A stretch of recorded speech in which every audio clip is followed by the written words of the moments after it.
Hello friends, welcome back to Knowledge Hub. तो मेरा नाम है रायन मालवी। आज हम बात करने वाले हैं सामाजिक क्षेत्र की पहल। सामाजिक क्षेत्र की पहल में से कौन कौन सी योजनाएं हैं जो लोगों के हर एक क्षेत्र में विकास के लिए भारत सरकार के द्वारा चलाई जा रही हैं। तो आइए देखते हैं इन योजनाओं को।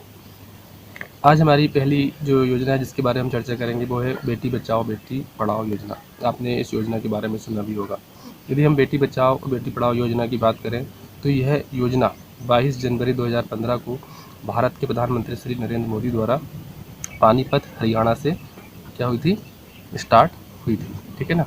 यदि हम इस योजना के उद्देश्य की बात करें तो इस योजना का उद्देश्य क्या है। इस योजना का उद्देश्य शिशु लिंग अनुपात में कमी को रोकना है। जैसे कि हम जानते हैं कि भारत में क्या है, शिशु लिंग अनुपात में काफ़ी जो है डिफरेंस है। तो इस अनुपात में कमी को रोकना इस योजना का उद्देश्य है। साथ ही साथ यदि हम देखें तो यह योजना 3 मंत्रालयों द्वारा क्रियान्वित हो रही है। अब कौन कौन से ऐसे मंत्रालय हैं जो बेटी बचाओ और बेटी पढ़ाओ योजना को चला रहे हैं। तो इसमें आपको मुख्य रूप से देखने को मिलेगा महिला और बाल विकास पहला मंत्रालय है, दूसरा है स्वास्थ्य परिवार कल्याण मंत्रालय, तीसरा है मानव संसाधन मंत्रालय। तो ये तीनों मंत्रालय मिलकर बेटी बचाओ और बेटी पढ़ाओ योजना को कार्यान्वित कर रहे हैं। यदि हम इस योजना की बात करें तो हमारे भारत में कन्या शिशु के प्रति क्या है, समाज में नज़रिया क्या है, कुछ अलग है। तो इस नज़रिए में बदलाव लाना है ताकि भारत में महिलाओं का क्या हो, या जो शिशु लिंग अनुपात है बालिकाओं का, उसमें अंतर ना हो। ठीक है, ज़्यादा अंतर ना हो। या फिर हम देखें कि जो हमारा भारतीय समाज है उसमें कहीं ना कहीं क्या है, जो गर्ल्स है उसके साथ शुरू से ही क्या है भेदभाव हो रहा है। तो इसको रोकने के लिए ये योजना है ताकि बेटियों को भी बराबर अवसर मिले। साथ साथ बेटियों का जो हम देखें कंपेयर करें लड़कों से, तो हम भारत में क्या है लिंगानुपात काफ़ी नीचे है अन्य देशों के मुकाबले। तो इसमें भी क्या है, इस रेशियो में भी सुधार करना है। यदि हम बात करें दूसरी योजना की आज की, तो दूसरी योजना है हमारी मिशन इंद्रधनुष योजना।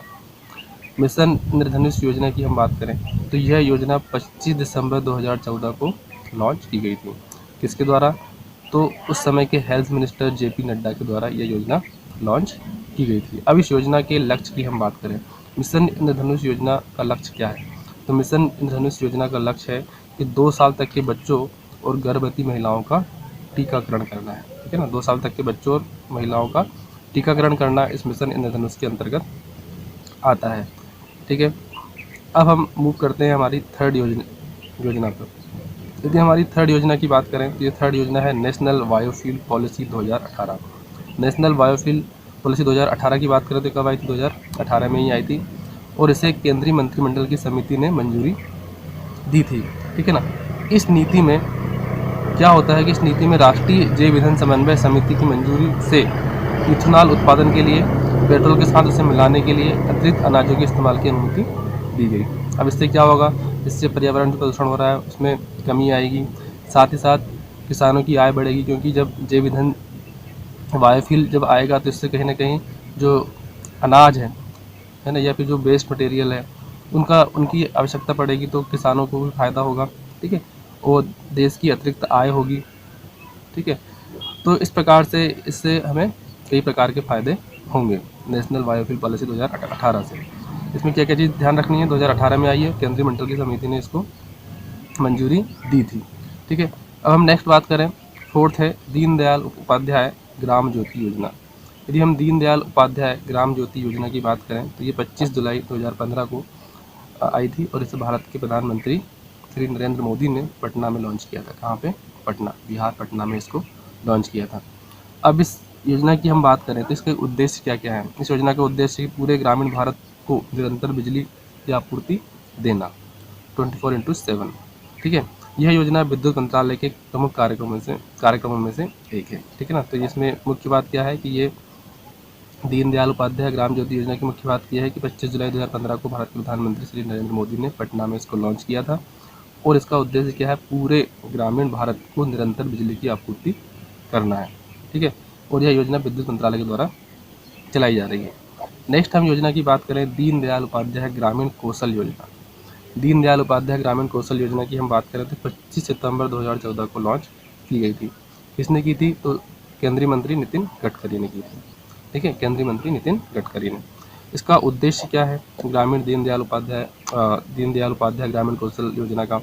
तो इसके उद्देश्य की हम बात करें तो इसका उद्देश्य है ग्रामीण आजीविका को बढ़ाना, कि जो लोग गाँव में निवास करते हैं उनकी जो सर्वाइव को अच्छे बेहतर तरीके से सर्वाइव करें। साथ साथ जब वो बेहतर तरीके से सर्वाइव करेंगे तो क्या होगा, उनकी आर्थिक स्थिति सुधरेगी, तो वो गरीबी रेखा जो गरीबी है उससे भी छुटकारा पाएंगे। मतलब ग्रामीण आबादी को गरीबी की कमी लाना है, मतलब ग्रामीण आबादी है उसमें गरीबी को दूर करना है। नेक्स्ट जो योजना है पंडित दीनदयाल उपाध्याय श्रमेव जयते योजना। पंडित दीनदयाल उपाध्याय श्रमेव जयते योजना की बात करें तो 16 अक्टूबर 2014 को भारत के प्रधानमंत्री श्री नरेंद्र मोदी ने इसको लॉन्च किया था। अब हम इस पंडित दीनदयाल उपाध्याय श्रमेव जयते योजना की बात करें तो इसके उद्देश्य क्या है? तो इसका उद्देश्य है कि देश में औद्योगिक विकास में सहायक वातावरण स्थापित करना, मतलब देश में इंडस्ट्रियलाइजेशन हो, औद्योगिक विकास हो, है ना। अब इसके लिए क्या किया है? इसके लिए अहम श्रम सुधार किए गए, है ना। अब नेक्स्ट हम योजना की बात करें वो है Atal mission for graduation and urban transformation. Atal mission for graduation and urban transformation की बात करें तो इस योजना को हम अमृत योजना भी बोलते हैं। क्या बोलते हैं शॉर्ट में? अमृत योजना। फुल फॉर्म क्या है? Atal mission for graduation and urban transformation. अब इस योजना को लॉन्च किसने किया था? इस योजना को लॉन्च किया था भारत के प्रधानमंत्री श्री नरेंद्र मोदी ने। कब किया था? 24 जून 2015 को। ठीक है, अब बात करते हैं इस योजना के बारे में। इस योजना के का क्या उद्देश्य है? तो इस योजना के तहत 500 शहरों का कायाकल्प किया जाएगा। कायाकल्प करने के लिए इस योजना को लाया गया। अब देश के 500 शहरों में 139 लाख वाटर कनेक्शन दिए जाएंगे, 145 लाख सीवर कनेक्शन, पार्क, हरियाली, स्ट्रीट लाइट, ये सब क्या होंगे इसके तहत दिए जाने की क्या थे इसके उद्देश्य थे। ये प्रमुख उद्देश्यों में से एक हम इसको मान सकते हैं। अब हम नेक्स्ट योजना की बात करेंगे स्वदेश दर्शन योजना। स्वदेश दर्शन योजना की हम बात करें तो ये मिनिस्ट्री ऑफ टूरिज्म के अंतर्गत आती है। स्वदेश दर्शन योजना मतलब टूरिस्ट से रिलेटेड है और इसको 2015 में लाया गया था। अब इस योजना के उद्देश्य की बात करें तो इस योजना का उद्देश्य क्या है?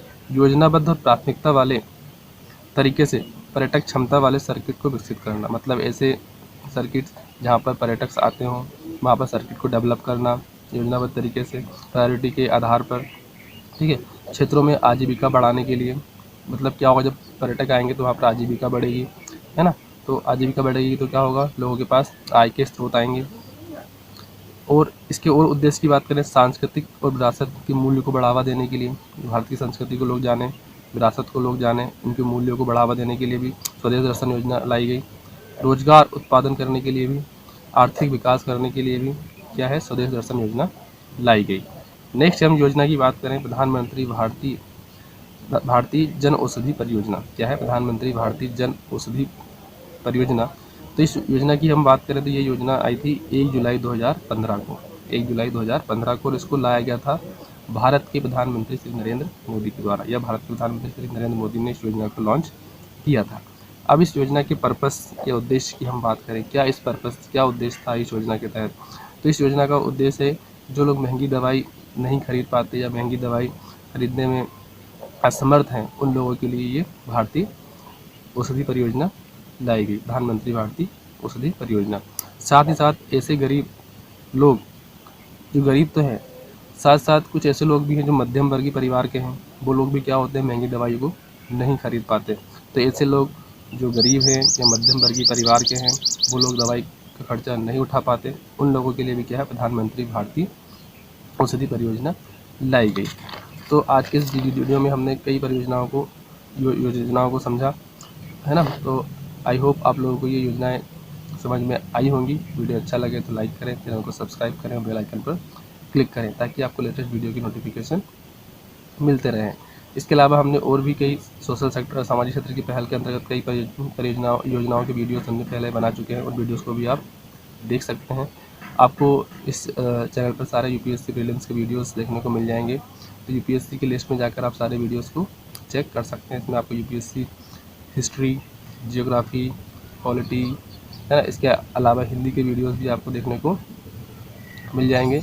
इसमें आपको वह सभी वीडियो देखने को मिलेंगे जो यूपीएससी प्रीलिम्स के लिए आवश्यक है।